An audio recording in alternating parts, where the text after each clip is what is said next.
تو اللہ تبارک و تعالیٰ نے لوگوں کو ترغیب دی کہ وہ رسول کے کام میں رسول سے پیچھے نہ رہیں.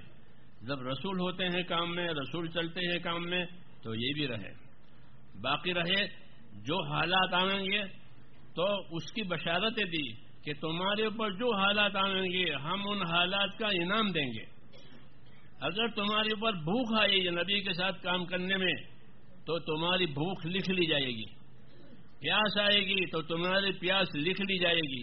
تھکن آئے گی تو تمہاری تھکن لکھ لی جائے گی. لکھ لی جائے گا مطلب یہ ہے کہ اس کو لکھ کر کے رکھیں گے، اور جب حساب کا دن آئے گا تو بھوک کا بھی بدلہ دیا جائے گا، پیاس کا بھی بدلہ دیا جائے گا، تھکن کا بھی بدلہ دیا جائے گا. یعنی حالات کا بھی انعام دیا جائے گا، جس طرح اعمال کا انعام دیا جاتا ہے.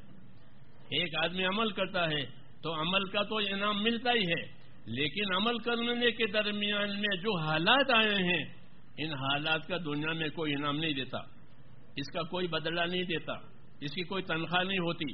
وہ تو اللہ کے دربار میں ہی ہوتی ہے کہ اصل عمل پر بھی دیں گے، اور اصل عمل تک پہنچنے کے لیے جتنے حالات برداشت کیے ہیں ان حالات کو بھی لکھ لیے جائیں گے اور لکھ کر کے ان کا بدلہ دیا جائے گا. اگر آپ کسی ڈپارٹمنٹ میں ملازمت کرتے ہیں اور وہ دور ہے تو آپ اپنی گاڑی میں جائیں گے یا کرائے کی گاڑی میں جائیں گے یا پیدل جائیں گے، جو بھی کچھ کرو وہاں جانا آپ کا ضروری ہے، اور اس جانے میں پہنچنے میں آپ کو کچھ نہیں ملے گا کہ دیکھو میں چل کر آیا ہوں، دیکھو میں بس بدل کر کے آیا ہوں، کہ وہ تم جانو، ہم کو تو تمہاری ڈیوٹی کی ضرورت ہے، وقت پر ڈیوٹی دو بس. اللہ کے ہاں ایسا نہیں ہے.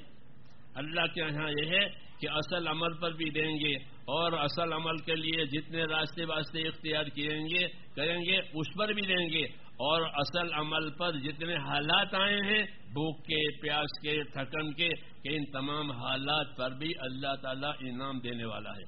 اس لیے کہا کہ لوگ اپنے نبی سے پیچھے نہ رہیں، ہم ان کو ان کے اعمال کا بھی انعام دیں گے، ان کے کوششوں کا بھی انعام دیں گے، اور جو حالات ان پر آئیں گے اس کا بھی انعام ملے گا. اللہ تعالیٰ اپنے بندوں کو بشارتوں سے چلاتے ہیں، خوشخبریوں سے چلاتے ہیں، انعام اکرام کے وعدوں سے چلاتے ہیں. یہ دستور ہے اللہ تعالیٰ کا. ہاں، ورنہ اللہ تو زبردستی بھی کر سکتے تھے، کہ ہاں دباؤ بھی ڈال سکتے تھے کہ نہیں کرو گے تو تمہاری کمر توڑ دیں گے، کیا سمجھ لیا ہے.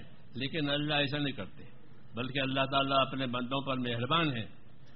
مہربان ہونے کی وجہ سے ان کو بشارتیں دیتے ہیں.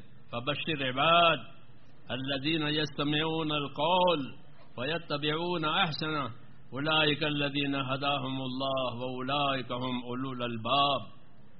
کہ میرے بندوں کو بشارت دو، میرے بندوں کو خوشخبری دو. ہاں، ورنہ تو دھمکا بھی سکتے تھے، زبردستی کر سکتے تھے، لیکن بشارت کی بات کر رہے ہیں کہ بندوں کو بشارت دو. کہ کون سے بندے؟ کہ جو میری بات کو دھیان سے سنتے ہیں، ارادہ عمل کے ساتھ سنتے ہیں، عمل کے ارادے سے میری بات سنتے ہیں، ایسے بندوں کو بشارت دو. اور بات سن کر خالی بات میں نہیں رہ جاتے، بلکہ بات سن کر کے اس کے تقاضے پر عمل کرتے ہیں، اور عمل کی بہترین شکل لاتے ہیں، پیدا کر کے بہترین شکل عمل کی قائم کرتے ہیں. ایسے بندوں کو بشارت دو، اور یہی بندے سمجھدار ہیں اور یہی ہدایت والے ہیں. یہ بشارتیں دی ہے اللہ تعالیٰ نے. تو اللہ تعالیٰ اپنے بندوں کو بشارتوں کے ساتھ چلاتے ہیں، کیونکہ جانتے ہیں کہ انسان کمزور ہے. خلق الانسان ضعیفا، خود ہی کے اللہ ہے کہ انسان کمزور پیدا ہوا ہے. یہ ارادے کا بھی کمزور ہے، ہر لائن کا یہ کمزور ہے. ہاں، اس لیے اسی کمزوری کی رعایت کی ہے اللہ نے، اور بشارت سنائی ہے. انبیاء کرام بشارتوں کے ساتھ بندوں کو، اپنے امتوں کو چلاتے ہیں تاکہ کوئی گھبراوے نہیں. اور یہ اس وجہ سے ہے کہ شیطان ڈراتا ہے آدمی کو اور بندوں کو.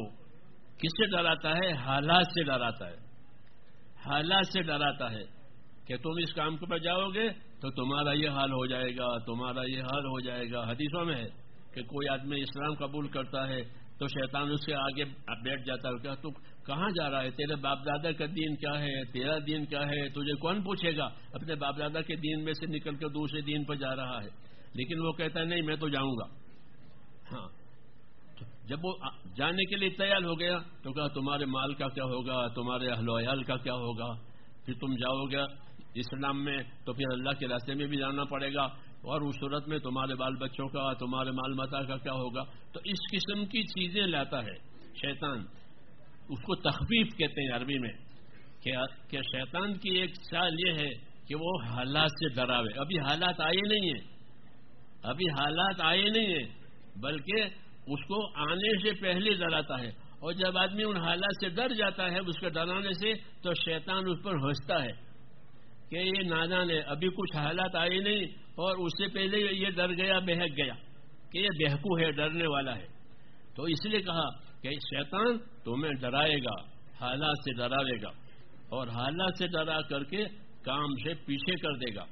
پیچھے کر دینے کا مطلب یہ ہے کہ ابھی نہیں، کل کریں گے، کل نہیں پرسوں کریں گے، ابھی نہیں عید کے بعد کریں گے، رمضان کے بعد کریں گے، حج کے بعد کریں گے، شادی کے بعد کریں گے.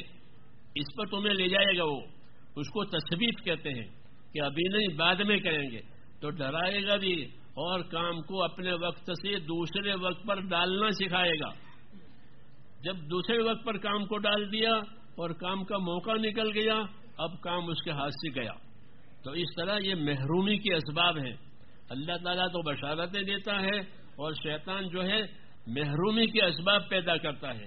اس لیے کہا کہ یہ تمہارا دشمن ہے، اس کی چال میں کوئی نہ آوے. اللہ کے وعدوں پر یقین کر کے جو بات اللہ نے فرمائی ہے اس پر اپنا عمل کرو. پھر عمل پر اللہ تعالیٰ کے وعدہ ہے.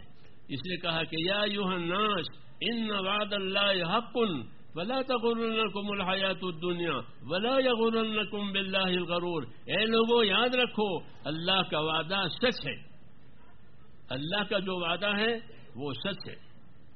اس لیے تمہیں دنیا دھوکے میں نہ ڈالے. آدمی کو کبھی دنیا کا نقصان نظر آتا ہے یا دنیا کا نفع کم ہو جاتا ہے، وہ نظر آتا ہے، اور شیطان حالات سے ڈراتا ہے.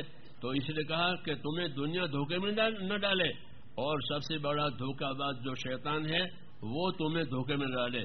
کیوں؟ کہ اللہ کا وعدہ حق ہے، اللہ کا وعدہ سچ ہے. اللہ نے جس بات پر اپنا وعدہ کیا ہے وہ اللہ اپنا وعدہ پورا کرے گا. اس لیے اپنے آپ کو اپنی ذمہ داری پر قائم رکھو.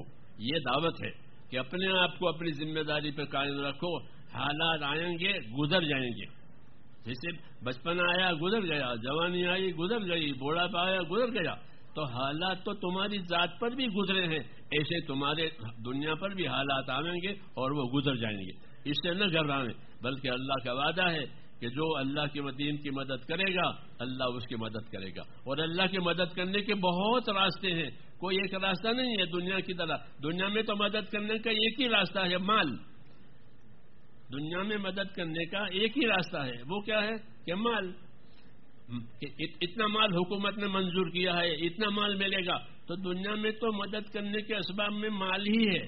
اللہ کے ہاں تو مدد کرنے کے بہت اسباب ہیں. جی ہاں، وما یعلم جنود ربک الا ہو. اللہ کے لشکر کو تو اللہ ہی جانتے ہیں کہ کس لشکر سے آپ کی مدد کرے. تو اللہ کے ہاں مدد کے راستے بہت ہیں.